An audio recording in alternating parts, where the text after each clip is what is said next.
दर्शकों, मैं प्रणव, आपका स्वागत है एसी न्यूज चैनल में। दर्शकों, हम मौजूद है सतलोक आश्रम सोजत में। दर्शकों, यहाँ पे सतलोक आश्रम सोजत में धार्मिक प्रदर्शनी भी लगाई गई है। यहाँ पे आपने अलग अलग प्रदर्शनी देखी होगी, विज्ञानिक प्रदर्शनी आपने देखी होगी, अलग अलग प्रदर्शनी होती रहती है, पर आपने आध्यात्मिक प्रदर्शनी नहीं देखी होगी। दर्शकों, यहाँ पे आध्यात्मिक प्रदर्शनी लगाई गई है यहाँ पे, तो हम आपको प्रदर्शनी की कवरेज भी देंगे। और यहाँ पे जो संत रामपाल कर रही है, उनसे बौद्ध दिवस के बारे में हम जानने की कोशिश करेंगे, तो बने रहिए हमारे साथ। दर्शकों, अभी हम प्रदर्शनी के अंदर आ चुके हैं। आप देख सकते हो यहाँ प्रदर्शनी, और यहाँ पे कुछ भाई यहाँ पे चर्चा कर रहे हैं, तो उनसे भी जानते हैं। नमस्कार सर। नमस्कार जी। क्या नाम है सर आपका? योगेश दास। सर, कहाँ से आए हो आप? सूरत गुजरात से जी। सर, गरीबदास जी महाराज के बारे में आप कुछ बता सकते हो? जी बताएंगे जी, क्यों नहीं बताएंगे। गरीबदास जी महाराज जी है जो गांव छुड़ानी, जिला झज्जर के रहने वाले थे। तो जी श्री बलराम जी के घर पे यहाँ पे माता रानी के कोख से उन्होंने 1717 में जन्म लिया। तो उनकी 10 वर्ष की आयु में उनके बहुत सारे खेत थे और गौएं भी थी। तो और अन्य पाली उसमें मिल के वो गौ चराने के लिए नला नामक खेत में जाते थे। तो वहाँ पे दिन में 10 बजे के आसपास पूर्ण परमात्मा शरीर जिंदा महात्मा के रूप में आके उनके पास आए। और उस टाइम पे गरीबदास जी महाराज जो अन्य पाली है ना, भंडारा कर रहे थे। तो जैसे अपने घर पे कोई अतिथि आता है तो उनका आदर सत्कार अपन बुला के प्रेम से करते हैं। तो उन्होंने भी पूछा, महाराज जी आइए, भोजन करिए। तो पूर्ण परमात्मा जो जिंदा महात्मा के रूप में आए थे, उन्होंने बोला कि मैं मेरे घर से भंडारा करके आया हूँ। नहीं महाराज जी, तो कुछ खाना पड़ेगा। महाराज जी बोले, तो मेरी दूध पीने की इच्छा है, तो पिला सकते तो पिलाओ। जी महाराज जी, क्यों नहीं पिलाएंगे। तो फिर जिंदा महात्मा रूप में परमात्मा ने बोला कि मेरे को कुंवारी गाय का दूध पीना है। तो अन्य जो पाले थे उन्होंने बोला कि महाराज जी, आपके दूध पीने की नीयत नहीं है, आप हमसे मजाक कर रहे हो। तो जैसे ऐसी चर्चा हो रही थी उस टाइम पे ये गरीबदास जी महाराज 1.5 साल की बच्चा को पूर्ण परमात्मा के पास, जो जिंदा महात्मा रूप में आए थे, उनके पास लेके आए। तो कबीर साहब ने उनके जो पूर्ण परमात्मा रूप में कबीर साहब आए थे, उन्होंने वो बच्चा के ऊपर हाथ रखा। तो उसी क्षण में बच्चा के स्तन बड़े हो गए। और पूर्ण परमात्मा जो उन्होंने गरीबदास जी महाराज से कहा कि ये कुछ लोटा तपेला होगा, लोटा वगैरह मटके का, तो लाइए। तो गरीबदास जी महाराज लेके आए। तो स्तन के नीचे रखते ही उस स्तनों में से दूध निकलना चालू हो गया। और जैसे घड़ा भर गया, तुरंत दूध निकलना बंद हो गया। तो वो दूध को गरीबदास जी महाराज जी ने पूर्ण परमात्मा रूप में कबीर साहब जो परमात्मा आए थे उनको दिया। तो कबीर परमात्मा ने उनको दूध को पिया।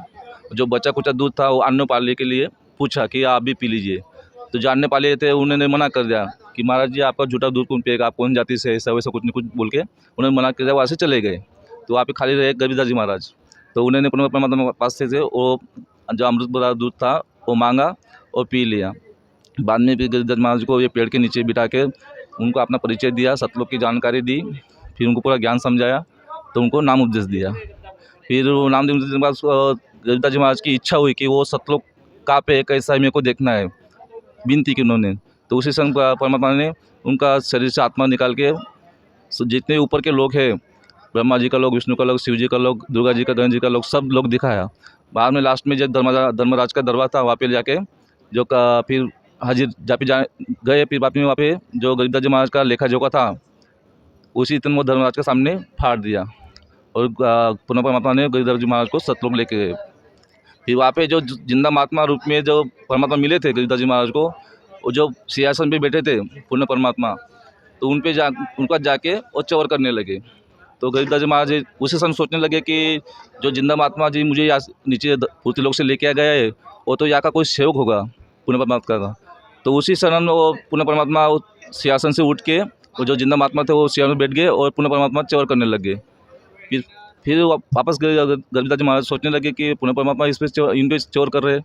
उसी समय वो जिंदा महात्मा और पूर्ण परमात्मा एक होके सिंहासन में एक ही रह गए। तो उस टाइम परमात्मा पूरी सतलोक की जानकारी दी, अपनी जानकारी दी, पूर्ण उनको ज्ञान समझाया। उस टाइम परमात्मा ने के आशीर्वाद से उनका ज्ञान एकदम खोल दिया। तो सर, आपने जो गरीबदास जी महाराज के बारे में बताया, तो गरीबदास जी महाराज सतलोक में गए थे, आपने बताया अभी, तो उन्होंने वहाँ पे क्या क्या देखा था? वहाँ पे जाने पर उन्होंने देखा कि जैसे यहाँ पे पानी की नदियाँ बहती है, वहाँ पे दूध की, दही की, सबकी नदियाँ बहती है। जो फल के वृक्ष है अविनाशी है, जैसे एक फल तोड़ के खाते हैं तो उसी चरण तोड़ते ही दूसरा फल उग जाता है। और जो जाके जो अपना आत्मा है और अमर अविनाशी है, उनका शरीर का बहुत सारा तेज निकलता, प्रकाश में दिखती है। कई परमात्मा जी जो उनको पूरा ज्ञान समझाया, फिर उनका ज्ञान एकदम खोल दिया, फिर उनको बताया कि गरीबदास आप नीचे जाके पृथ्वी लोक पे जाके जो आप मैंने आपको ज्ञान समझाया, जो जानकारी दी है, और जो अन्य अपने भाई बहन है सबको आप ज्ञान समझाओ, प्रचार करो, उनको भी समझाओ पुनः परमात्मा कौन है, कौन अविनाशी है। तो इस तरह फिर उसी समय कम से कम उस 5-6 घंटे बीत चुके थे। तो जो गरीबदास जी महाराज की जो शरीर छोड़ दिया था वहाँ से, तो वो गाँव वालों को उन्हें उनको शरीर को लाके चिता पे रख दिया था जलाने के लिए। उसी से परमात्मा ने उनकी आत्मा को वापस शरीर में प्रवेश कर दिया। तो पूरा वहाँ पे गरीबदास जी महाराज सोए थे, उसने आत्मा प्रवेश करते ही वो उठ खड़े हुए और वाणियाँ बोलने लगे, अलर्पम को अनुराग है सुनमंडल श्री दास गरीब उदारिया सतुमिल कबीर, ऐसे अलग अलग वाणी बोलने लगे। तो गाँव वाले तो सोचने लगे, तब वो महाराज जी का मिले थे, उन्हें जंतर मंतर किया तो ये बावला पागल जैसा हो गया, लेकिन महाराज के यानी वो जिंदा तो हो गया, उनका अकेला पुत्र था, वो जिंदा भले पागल था, पागल जिंदा तो हो गया। इस तरह पर वो कुछ महीने बीत गए। फिर उस चुड़ान गाँव में एक गोपालदास जी महाराज नाम का एक संत आया। तो वहाँ पे एक व्यक्ति था, उनके जहाँ पे आया था, उन्होंने बताया कि हमारे गांव में एक लड़का ऐसा है को पागला जैसा कर रहा है, कुछ ना कुछ बोलता रहता है, तो एक बार आप उनको देख लो कि आपका आशीर्वाद अच्छा हो जाएगा, तो ठीक है। तो वो उनके पिताजी सब गए वहाँ पे। तो जब जैसे उनकी चर्चा हुई गरीबदास जी महाराज और गोपाल जी महाराज का, तो गोपाल जी महाराज जो दादूपंथी से जुड़े थे, यानी दादूपंथी जो है दादू साहब जी को भी पूर्ण परमात्मा मिले थे, यानी उनको थोड़ा बहुत ज्ञान था। तो वो वाणी सुनते ही वो पहचान गए कि इनको पूर्ण परमात्मा मिल रहे थे। तो गोपाल जी महाराज जी उनसे विनती करने लगे, ए महाराज जी, आपको जो ज्ञान है, जो वाणियाँ है, मुझसे लिखवाओ। तो गरीबदास जी महाराज बताए कि वाणी में लिखवाऊंगा, लेकिन आपको पूरी वाणियाँ लिखनी पड़ेगी, आधे में छोड़ के नहीं जा सकते हो। तो उन्होंने विनती की, गरीबदास जी महाराज मैं अभी फ्री हो, मेरे पास टाइम है, तो मैं आपकी A to Z वाणी लिखूंगी। तो ऐसा उन्होंने फिर जांडी के जो उनका बगीचा था वहाँ पे बैठ के उन्होंने पूरे अपना ग्रंथ लिखवाया। सर आपने बताया था कि जो पुण्य परमात्मा कंवारी गाय का दूध पीते हैं, लेकिन ये कहाँ लिखा है? दर्शकों यहाँ पे हमारे साथ प्रमाण भी आ चुके हैं, यहाँ पे जो प्रदर्शनी में यहाँ पे प्रमाण भी थे, तो हम यहाँ से प्रमाण लेते हैं। बताइए सर। जी सर, बताना चाहता हूँ, जैसे अपने हिंदू धर्म के चारों वेद पवित्र वेद है, वैसे तो वेद 5 है, एक सूक्ष्म वेद है, लेकिन अभी फिलहाल तो हिंदू धर्म में 4 वेद प्रचलित है। उसमें से आपको मैं ऋग्वेद में दिखाना चाहता हूँ प्रमाण। जैसे ऋग्वेद है 9 और 10 मंडल, ये महर्षि दयानंद सरस्वती द्वारा अनुवादित है। तो इसी के अंदर अपना ऋग्वेद मंडल 9 सूत्र नंबर 1 और मंत्र नंबर 9 में प्रमाण है कि उस सौम्य स्वभाव वाले श्रद्धालु पुरुष को कुंवारी अवस्था में ही सब प्रकार से असहनीय गौवें तृप्त करती है।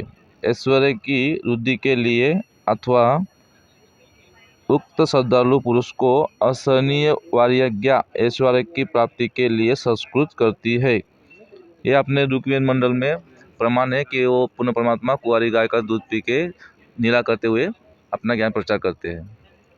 जी सर, धन्यवाद आपका। नमस्कार सर। हाँ नमस्कार। क्या नाम है सर आपका? राजन दास, कहाँ से है सर आप? सूरत गुजरात से।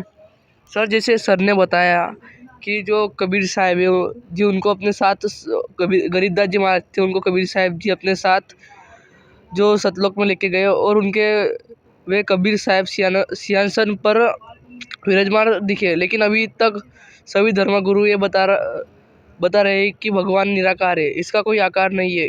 क्या ये झूठ है?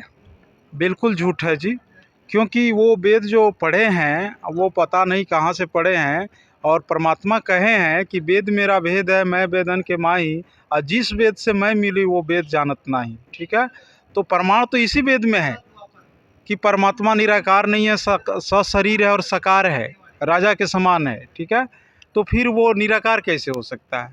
ठीक है, और मैं आपको दिखाना चाहता हूँ ये प्रमाण, ये ऋग्वेद फिर से देखिए इसमें, और ये मंडल 9 और 10 है, और इसके अनुवादक हैं महर्षि दयानंद सरस्वती। ठीक है, चलिए इसमें हम चलते हैं। यहाँ पर देखिए, ये ऋग्वेद मंडल नंबर 9 सूक्त नंबर 82 और मंत्र नंबर 1 में जो लिखा है उसका अनुवाद क्या किया गया है। जो सर्व उत्पादक प्रकाश स्वरूप सद्गुणों की दृष्टि करने वाला, यानी सर्व उत्पादक यानी सभी को उत्पन्न करने वाला, ठीक है, प्रकाश स्वरूप प्रकाश के समान सद्गुणों की दृष्टि करने वाला, पापों को हरण करने वाला यानी पाप का नाश करने वाला, वह राजा के समान दर्शनीय है। यानी राजा के समान वो दिखता है, दर्शनीय में से दिखने वाला है। और वह पृथ्वी आदि लोकांतरों के चारों ओर शब्दयमान हो रहा है। वह वर्णीय पुरुष को यानी दृढ़ भक्त को उसको पवित्र करता हुआ प्राप्त होता है, जिस प्रकार विद्युत स्नेह वाले स्थानों को आधार बनाकर प्राप्त हो। देखते हैं बिजली जब कड़कती है, धरती पर गिरती है, तो जो उसका स्नेह स्थान है यानी विद्युत का जहाँ खिंचाव जिस जगह पर होता है वहाँ निश्चित रूप से गिर जाती है। उसी तरह यहाँ पर जो पुण्यात्मा हैं, भक्ति युक्त जो यहाँ पर महापुरुष हुए हैं, उनको परमात्मा प्राप्त होता है। और ये साफ लिखा हुआ है कि वो राजा के समान सिंहासन पर दर्शनीय है, यानी सिंहासन पर बैठा हुआ दिखने वाला है। तो फिर वो निराकार कैसे हो सकता है? और कहा गया है कि परमात्मा के हम बच्चे हैं परमात्मा के। तो आप एक चीज़ देखिए, गाय का बच्चा गाय की तरह होता है, 4 पैर, 1 पूँछ, सिंग होता है ना। कीड़े मकोड़े का बच्चा कीड़े मकोड़े की तरह होता है। सांप का बच्चा देखिएगा सांप की तरह होता है, धरती पर रेंगता है जैसे सांप रेंगता है। तो जब हम परमात्मा के बच्चे हैं तो इस पे स्पष्ट है कि परमात्मा हमारे तरह होगा, यानी मानव सदृश होगा, साकार होगा, सशरीर होगा। वो निराकार नहीं हो सकता है। वो निराकार अगर है तो हम भी निराकार होना चाहिए, क्योंकि हम उसके बच्चे हैं। तो परमात्मा जब साकार है, मानव सदृश है, मानव की तरह दिखता है, इसीलिए हम मानव हैं। ये स्पष्ट। के लिए और एक क्वेश्चन है जो ये भाई ने हमको बताया था कि जो पूर्ण परमात्मा धरती पर अवतार लेते हैं, लेकिन अभी तक जो भी कथाएं सुनने में आई है उसमें सभी भगवान जैसे श्री कृष्ण, श्री राम भी माँ की कोख से ही जन्मे है, तो ये अविनाशी है, इसमें कितनी सच्चाई है? देखिए, ये पूर्ण परमात्मा जो है ये किसी माँ के गर्भ से यानी माँ के कोख से जन्म नहीं लेते, और न माँ के दूध से इनका पालन पोषण होता है। ये 100% सत्य है, क्योंकि इसकी गवाही ये मैं नहीं कह रहा हूँ, ये वेद दे रहे हैं। ये वेद है ऋग्वेद और मंडल 9-10, और ये इसके अनुवादक हैं महर्षि दयानंद सरस्वती। ठीक है, इसी में आपको लेकर मैं चल रहा हूँ। यहाँ पर देखिएगा ये प्रमाण, ऋग्वेद मंडल नंबर 9 सूक्त 96 और मंत्र 17। इसमें क्या कहा गया है? उस परमात्मा को जो सदा प्रकट है, जो अत्यंत कमनीय है, उसको उपासक लोग बुद्धि विषय करते हैं और उसकी स्तुति द्वारा उसके गुणों का वर्णन करते हैं, और विद्वान लोग उस गतिशील परमात्मा का गुणों के गणों द्वारा वर्णन करते हैं, और कवि लोग वाणी द्वारा और कवित्व से उसकी स्तुति करते हैं। स्वयं स्वरूप पवित्र वह परमात्मा, इसमें लिखा है, कारणावस्था में अति सूक्ष्म प्रकृति को गर्जता हुआ अतिक्रमण करता हुआ प्राप्त होता है, यानी वो धरती पर। ठीक है, और यहाँ पर वो सूक्ष्म रूप में आता है। ठीक है, और वो जो यहाँ पर पुण्यात्मा होते हैं, जो महापुरुष होते हैं, भक्ति युक्त लोग होते हैं, उनको वो प्राप्त होता है। ठीक है, और इससे स्पष्ट है, ये ऋग्वेद का ये सबूत ये साफ गवाही दे रहे हैं कि परमात्मा जो है वो सशरीर आता है, सशरीर जाता है। उसका जन्म किसी माँ के कोख से नहीं होता है, और न उसका पालन पोषण किसी माँ के स्तन के या दूध से होता है। ठीक है, वो कुंवारी गाय के दूधों से पलवित होता है, जो कि भाई ने बताया। ठीक है, और ये राम कृष्ण की आपने बात कही, इनका जन्म माँ के कोख से हुआ है। इससे स्पष्ट है कि ये पूर्ण परमात्मा नहीं है। सर आपके लिए और एक क्वेश्चन था सर, जो जैसे हमें 84 लाख योनियों में हमारे कर्मों का फल मिलता है, तो क्या किए गए कर्मों को बदला जा सकता है या फिर उनको भोगना ही पड़ता है? देखिए, जब पूर्ण परमात्मा मिल जाए, ठीक है, तो बड़े से बड़े पापों का नाश कर देता है। पूर्ण परमात्मा सतभक्ति देता है, और सतभक्ति के रास्ते पर चलते हुए दुनिया के बड़े से बड़े पाप समाप्त होते हैं, और पुण्य कर्म की बढ़ोतरी होती है, सुखों की प्राप्ति होती है। ठीक है, इसका प्रमाण ये वेद दे रहे हैं, ये यजुर्वेद हैं। देखिए, और इसके भी जो अनुवादक हैं वो महर्षि दयानंद सरस्वती ही हैं। ठीक है, यहाँ अध्याय और 8 और मंत्र 13 में उन्होंने क्या लिखा हुआ है मैं आपको दिखाता हूँ। देखिए ये भावार्थ, हे सबके उपकार करने वाले मित्र, आप दान देने वाले के अपराध के विनाश करने वाले हो। ठीक है। साधारण मनुष्य के किए हुए अपराध के विनाश करने वाले हो, पिता के किए हुए विरोध आचरण के अच्छे प्रकार हरने वाले हो, अपने किए हुए पाप के दूर करने वाले हो, अधर्म अधर्म के नाश करने वाले हो। ठीक है। तो इस प्रकार ये स्पष्ट होता है कि भाई जब पूर्ण परमात्मा की प्राप्ति हो जाए, यानी सच्चे सतगुरु मिल जाए और सतभक्ति दे दे, तो उस सतभक्ति के मार्ग पर चलते हुए बड़ा से बड़ा पाप, बड़ा से बड़ा अपराध भी समाप्त हो जाता है। और जब पाप की समाप्ति होती है तो पुण्य की बढ़ोतरी होती है, निश्चित है। और जब पुण्य बढ़ते हैं तो सर्व सुख प्राप्त होते हैं। बस यही मैं कहना चाहूँगा। जी सर, धन्यवाद। धन्यवाद। सर नमस्कार। नमस्कार सर। क्या नाम है सर आपका? अनिल दास, कहाँ से आए हो? उत्तर प्रदेश से। सर आपके लिए क्वेश्चन था, जैसे कि जो सर ने बताया कि जो गरीबदास जी जिन्हें 10 साल की उम्र में भक्ति शुरू कर दी थी, लेकिन अभी वर्तमान में युवाओं के ऊपर घर की जिम्मेदारी होती है, तो क्या बुढ़ापे में भक्ति शुरू नहीं करनी चाहिए? सर परमात्मा बोलते हैं, मानुष जन्म दुर्लभ है, मिले न बारंबार, जैसे तरवर से पत्ता टूट गिरे बहुर न लागे डार। परमात्मा बोलते हैं ये शरीर है, कभी भी छूट सकता है, इसलिए 3 साल की उम्र में भक्ति चालू कर देना चाहिए। जी हाँ, बिल्कुल इन्होंने सही कहा। देखिए, भक्ति की कोई उम्र नहीं होती है। ठीक है। ये ज्ञान है और ज्ञान जब समझ में आ जाए उसी समय भक्ति शुरू कर देनी चाहिए। ठीक है। और सद्भक्ति के लिए कहीं बैठकर तपस्या करने की जंगल में जाकर ज़रूरत नहीं है। ठीक है। पूर्ण संत हमारे सच्चे सतगुरु रामपाल जी महाराज बताते हैं कि सतभक्ति के मार्ग पर चलने के लिए आपको अलग से समय निकालने की ज़रूरत नहीं है। आप अपने सारे काम को करते हुए भक्ति कर सकते हैं। इसलिए 3 साल के बच्चे को भी कहा गया है कि आप नाम दीक्षा दिया जा सकता है, उसको दिलवा सकते हैं, सत भक्ति करवा सकते हैं।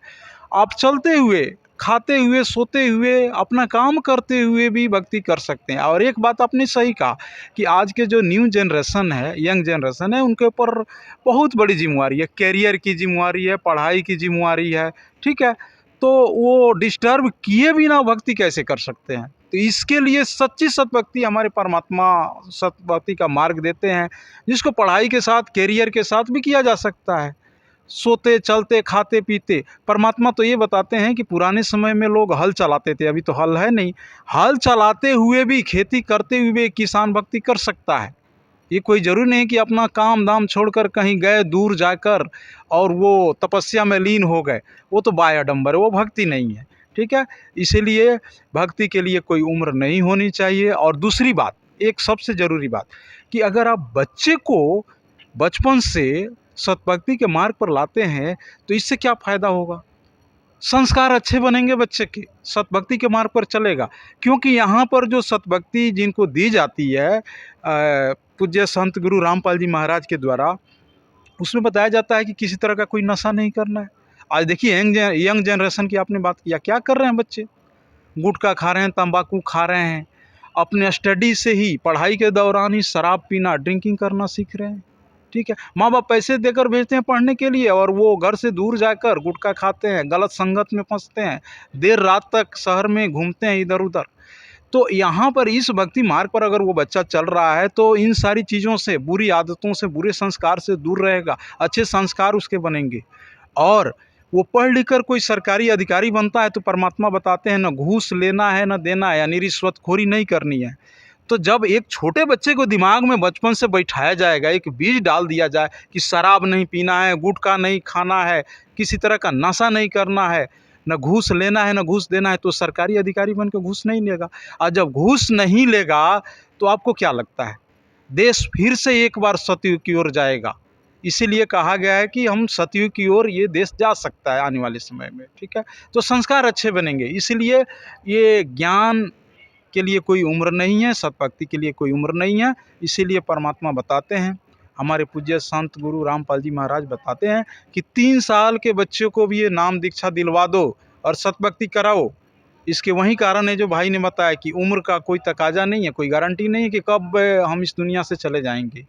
और बचपन से जब पौधे को पाला जाता है, सीधा उसको किया जाता है, आगे चलकर वो सीधा पेड़ बनता है, अच्छा फल देता है। और बचपन से उसको टेढ़ा छोड़ दिया जाता है, आगे चलकर वो टेढ़ा हो जाता है।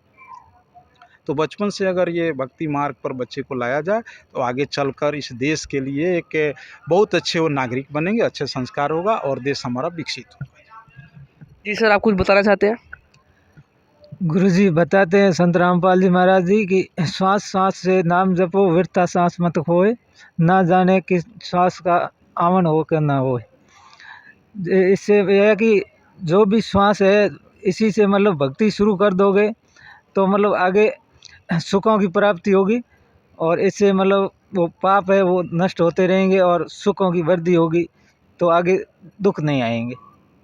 जी सर, आप सभी का बहुत बहुत धन्यवाद। दर्शकों, आपने देखा और जाना भी कि जो संत रामपाल जी ने हमें कितने अच्छे से बताया, सटीक से सटीक प्रमाण दिखाए और जो गरीबदास जी महाराज के बारे में हमें बताया, उनका परिचय दिया। दर्शकों, हर खबर में छुपा है दिल का संदेश, एसी न्यूज़ चैनल।